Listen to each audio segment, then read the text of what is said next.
All right. So on this episode of Empowering Her, I have special guest Elizabeth Ionita. Elizabeth, thank you so much for coming on to share your wisdom, experience, and kind of your crazy career path. Hey, thank you so much, Joshua. It's okay. Yeah, usually it's Joshua if they're mad at me, but I'm okay with either one. Let's Okay. start with kind of the role you're in now and kind of the journey that led you to where you are today. Yeah, so I'm currently a senior account executive with the Brand Maker organization, and I joined uh, last July. I had left my former organization, Ceridian, after being there for 6 years, and so kind of taking a step back. Um, I when I went to university, which I know this was coming up at some point, but um, I got a degree in psychology, Okay. and I took a little bit of a break in between. So after my second year, I took a little bit of a break and kind of explored life and got into a role that was really unexpected. So I was a private investigator for Oh, just under a year. Yeah. And then I worked in the hospitality industry like a lot of my peers. We worked in restaurants, I worked in bars. I was able to pay for university doing that. We were able to save for our first home doing that. So much respect for the folks in that industry. Um, and so my first official job out of university was in recruitment.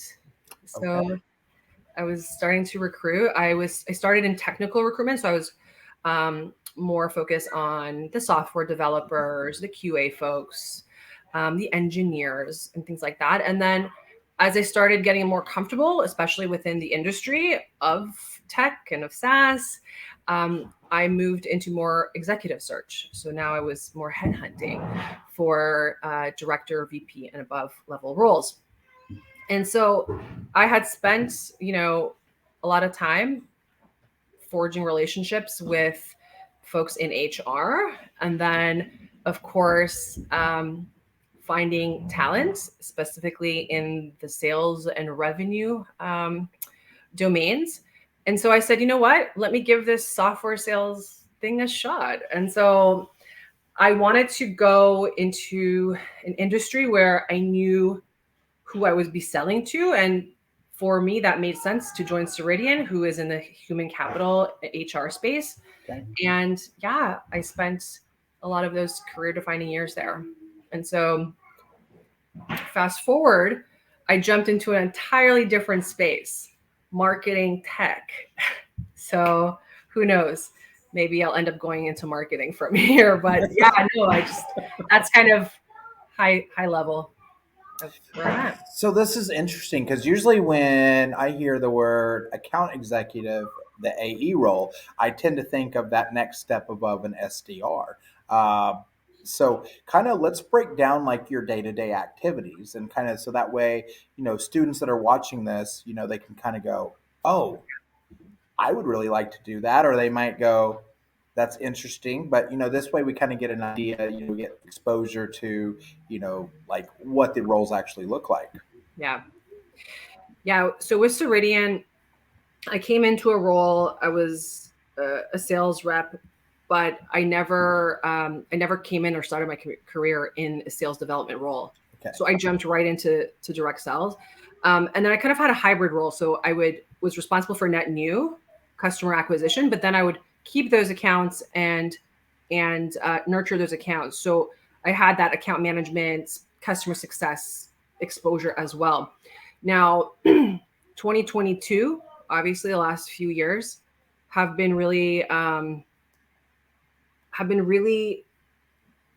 challenging for folks and my peers, right, in the sales um, function, because a lot of things have changed, right, and we haven't really kind of changed along with how the landscape has changed and how our buyers' expectations have evolved and meeting them where they're at. So um, now we do have an SDR organization and a really solid one.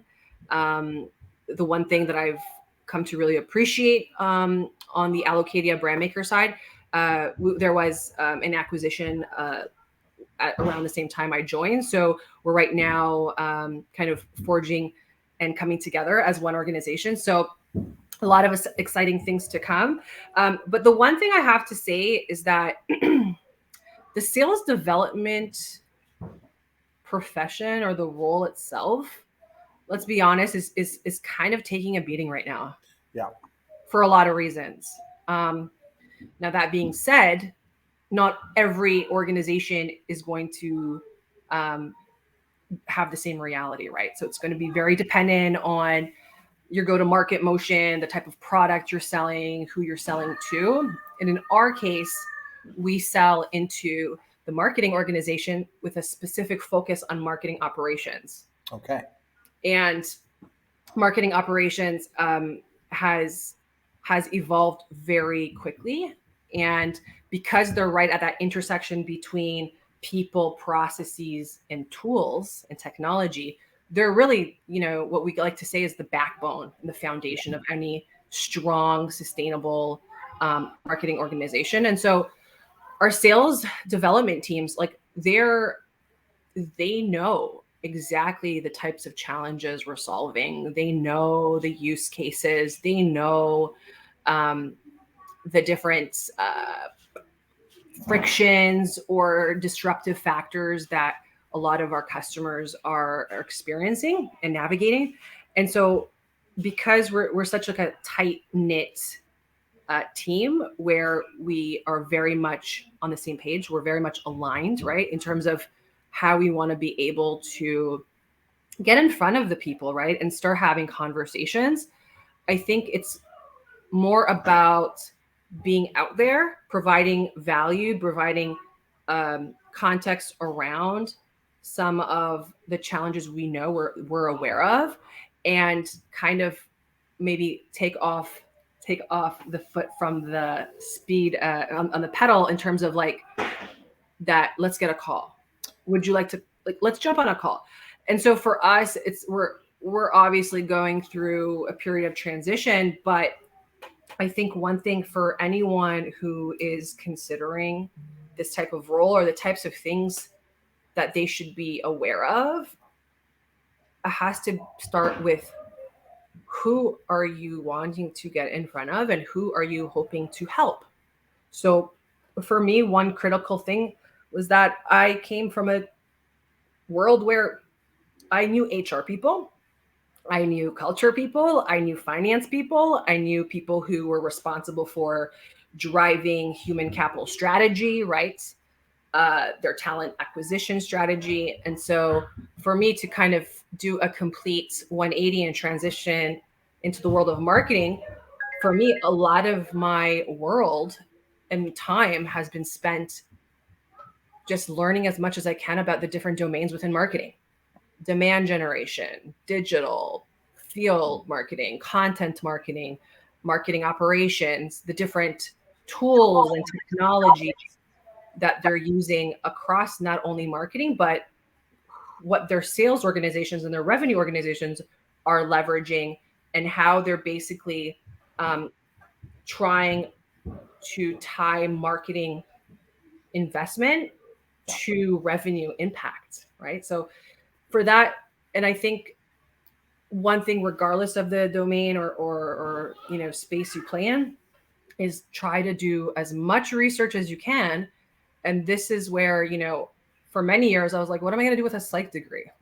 Like, I went to school, what am I going to do with a psychology degree? I mean, granted, I did think about going into clinical psychology, and I flirted with the idea of maybe law school for a little while. But to be honest, there's no, like, it's not a linear thing. It's not like, okay, where's this degree going to like Right. land me? And so for me, the one thing I have to look back on and saying, the things that I learned through university, not so much from the subject matter, but it was like the research, Right. the reading, the analysis, the critical thinking, the ability to dissect, uncover a problem or a challenge, and then kind of piece together the different parts. Yeah, so yeah, I mean that's what I would say in terms of a day to day. What I do on a day to day, right? Uh, I'm out there having conversations, right? Connecting. I specifically am responsible for the commercial segment. For us, that means uh, more or less organizations between $100 million in ARR up into $1 billion of ARR across a few different industries, but more specifically, high growth tech, SaaS, um, CPG, consumer packaged goods, financial services. Um, but I have to say that a lot of my focus has been on the high growth tech, the companies that you're seeing out there that are scaling so quickly.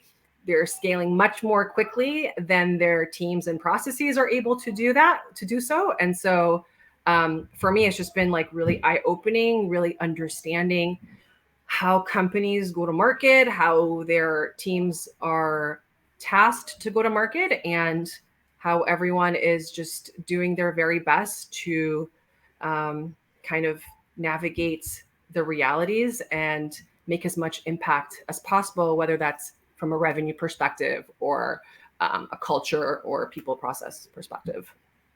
So, what kind of person would thrive in the role that you're in? Because we, as in like marketing is crazy. Like when I started looking at marketing, like I knew that marketing involved. I guess when I was thinking of marketing, I was thinking more like the advertising aspect of Yeah, marketing. the And then as I creative side. started to like do some like HubSpot Academy, like inbound marketing, digital marketing, I realized that there is the marketing field is like crazy expanse, and Yeah. so there's kind of a spot for everyone, but specifically in your role, what type of person would like really be successful and kind of thrive in that role? In the sales role specifically, or yes? Yes. um, so the one thing that I spent quite a few years, you know, being front and center with and focus on is really like marketing sales alignment. And so I think that any opportunity where we can have that crossover, where it's like if you were a marketer or you are a marketer and you're kind of trying to figure out, okay, what part of marketing do you like? Where do you lean towards? Do you lean to more of that creative brand building side, Mhm. or are you more on that demand generation, customer acquisition, revenue side? So for me, it's like, because I've been always thinking about, as a salesperson, just overall in general, having more folks coming from sales going into marketing would be so tremendously valuable. And vice versa, having folks coming from marketing who do want to be able to be customer facing, who do want to be able to stand behind the product, their organization. But I think that being in sales is life changing. Like it's life changing. Like the when we think about all of these young people who are navigating, coming out of high school, trying to figure out, okay, I'm going to go to post secondary.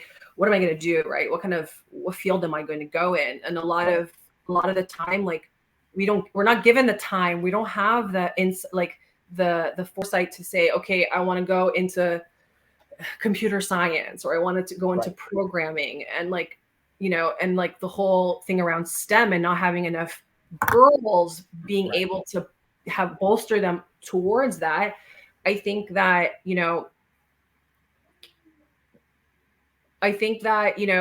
looking at folks who are very curious, and I know because I hear that all the time, right? Like what are some of the characteristics or features of a person that would make them good in sales. I think that, you just have to have an overall level of curiosity. Mhm. You got to be, you know, always wanting to learn something new, but not just learn it, but then also put it into practice and try things out, experiment, not be scared to fail, or do things that you think, okay, I won't do this because I don't know how well I'll do it, or you know, we always everyone struggles with that imposter syndrome aspect. But the fact of the matter is like if you are someone who thrives and really gets energy from being out there and speaking with people that you would have actually never been able to meet, um, right?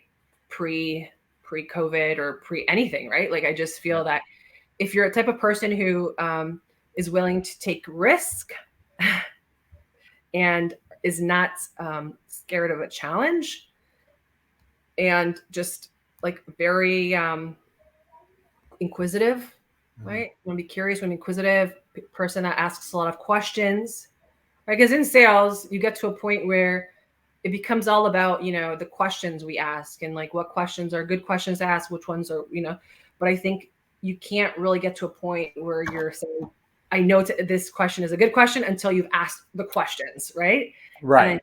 the point where you've been able to kind of experiment and iterate around that process. So yeah.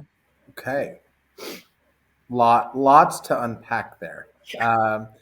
I'm kind of curious because so one of the questions that I get asked quite a bit by the students is, for these roles, that do they require a college degree? And I know that you went and got, you have your degree in psychology, but would you be as successful in your role without having gone to college? Yes, I think Okay. so. I think so. And you'll be seeing a lot, like especially a lot of discourse in social around these hiring managers or these organizations putting forth these roles, specifically around sales or sales development or account management, et cetera. And they're that's one of the prerequisites is a college degree. And going back, or university degree, college, depending on where you are. But going back to my days as a recruiter, I have to say, I think it was just more from a screening perspective. It's like you're screening people out based Yeah. on that. And what we're seeing is that no longer applies, nor should it, right? Yeah. Because the fact of the matter is that if I go back to Elizabeth in high school, and I've shared these perspectives with a few of my friends and folks that I know, the guidance counselor program in high school, from a girl's perspective, was never endorsing anything other than going into academia. Right. Okay. Um, Never heard of anyone from my circle of friends, girls, going into trades. And now, Yeah. fast forward, like at the end of the day, like I'm a farm girl. I grew up on a farm. Could I have been happier doing something that, was a trade? Electrician, a plumber, someone who could build homes or build things. Like, Right. who's to say I wouldn't be happier Right. or more fulfilled or making more money, right? So again, I think we've gotten to like it's myopic thinking and thinking that a stellar candidate or a person can do a specific job based on the degree they have, if you're talking about this world of sales. Yeah. Well, Obviously not the same thing if you're going into more like if you're a lawyer or a doctor right. or an engineer, etc. So Well, and that's what, it's, obviously there are going to be those careers such like you mentioned, like law and doctor, yeah. nurse, and so there are those careers where you have to have that degree or at least that certification. But looking over some of like the entry level, like the SDR role or even a marketing role, and it goes and it might not even list a specific degree. It just says, bachelor's degree required, and you're like,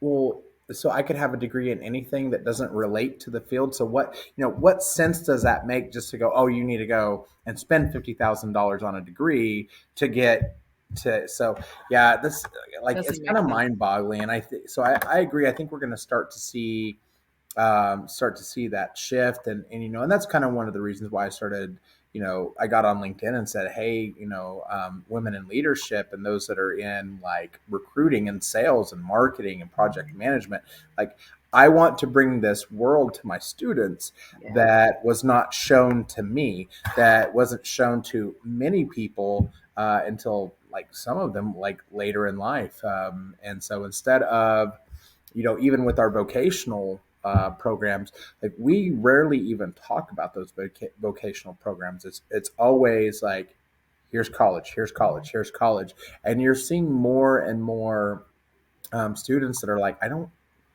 want to go to college, or college isn't for me.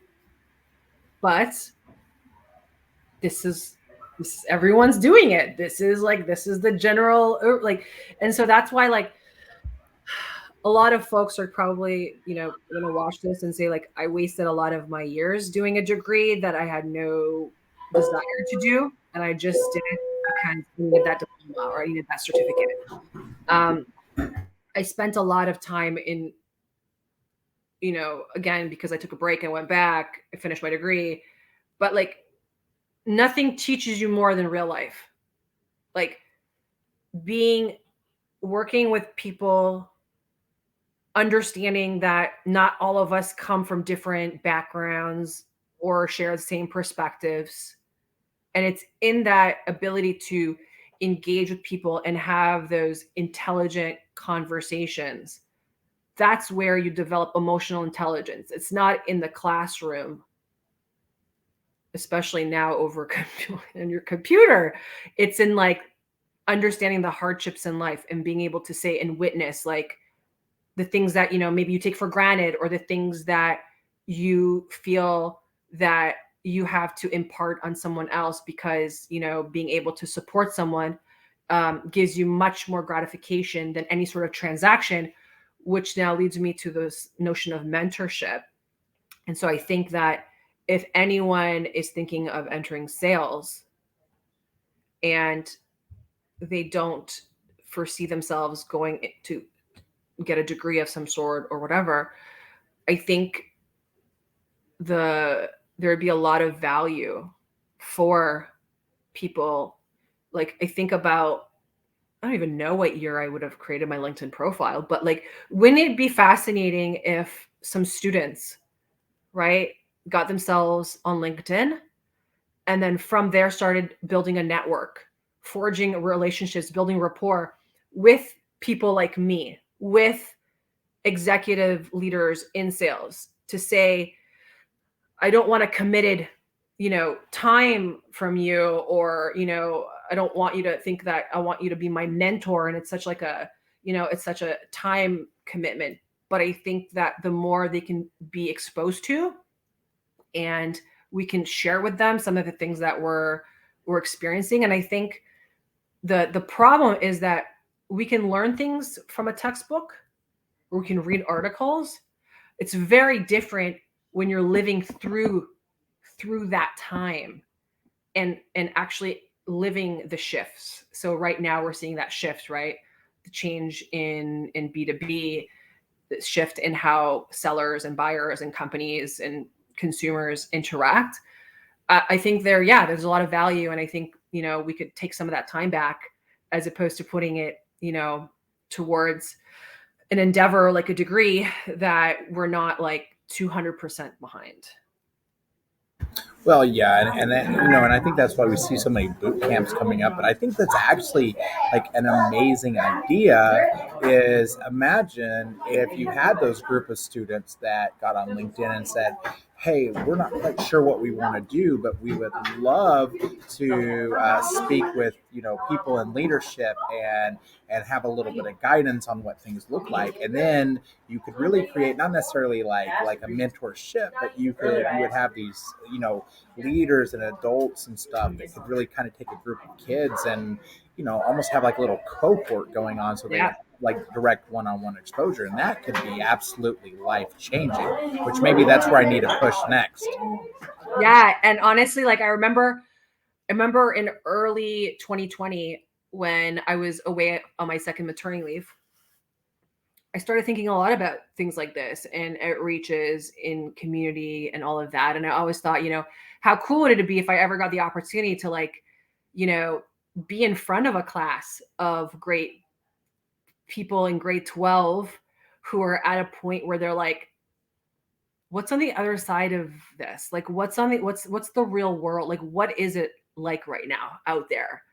And to be able to just guide them through that kind of journey of self-awareness, to be like, what do you actually care about? Like what are some of the things that you actually feel like you could get behind? And I think that, yeah, it all starts with dialogue and discussions and exploration. That's what I say. Maybe that's my next task with this is have the kids make LinkedIn accounts, like create a little group, and that would be very, very interesting, because then you have like that one-on-one, which even goes beyond showing the videos, so they get that, but now they can actually have that one-on-one communication, which I think would be amazing. So speaking of which is kind of a perfect segue into, let's talk about mentorships and how important are mentors, and what is your definition of mentorship? Yeah, so I've had, you know, um, quite a few mentors over the years. Not some in more official capacities than like in others. Then, but for me, it's like, who are some of the people that I can go to that have visibility, like throughout a landscape that I am not part of, who can then share that with me. Like for example, I my last mentor, part of Pavilion. I don't know if you're familiar with Pavilion, but yeah, um, we were paired up, and she was a VP of business operations, and like having her do a role like that where she has oversight across the entire organization, where that was very aligned with what I wanted to know. Because for me, it's always like, I want to know all the different moving pieces, right? I want to know, and like, what's my piece? Like, what's my role to play on the stage of everything else. So, and then ironically, through some changes in her own organization, she ended up moving into marketing operations. So now it's like, I've come to, be part of this network of marketing operations, because those are the folks that, we have, we talk with, we speak with, we have evaluations with. And so now I have something that I can impart or share with her. And so mentorship is not something that is one-sided, right? It's not something that is based on a structure of hierarchy, right? I think anyone has the capability or abilities to be a mentor. I think it comes more from where you sit in terms of life. Like, you know, obviously, the more life you've lived, the more you've had to take in, the more you have to share. But I also think there's a shift where a lot of, the generations are kind of interacting in a way where they know that we can learn something from the younger generation, as well as the things that we can teach that generation. So I think mentorship for me is like creating a safe space where maybe I can ask that person the questions that I might not feel comfortable asking a superior or a director or a manager of mine, because I may not want to seem that vulnerable, right? And I think mentorship is something that does not have a beginning and end date. It's something that can span years, right? And decades. I think that mentorship is dynamic. It will continually change. Like you'll have one mentor, and then you'll have another mentor depending on where you are, what stage of growth in terms of career you are, the type of industry you are, let's say, for example. And I think the first thing starts with you being the one as a mentee or someone who is seeking mentorship to take ownership of that and go out and find and be intentional about who you want to be able to approach, and learn as much as you can about those people and their realities, so that then you can take as much as you can in terms of knowledge and experience from them.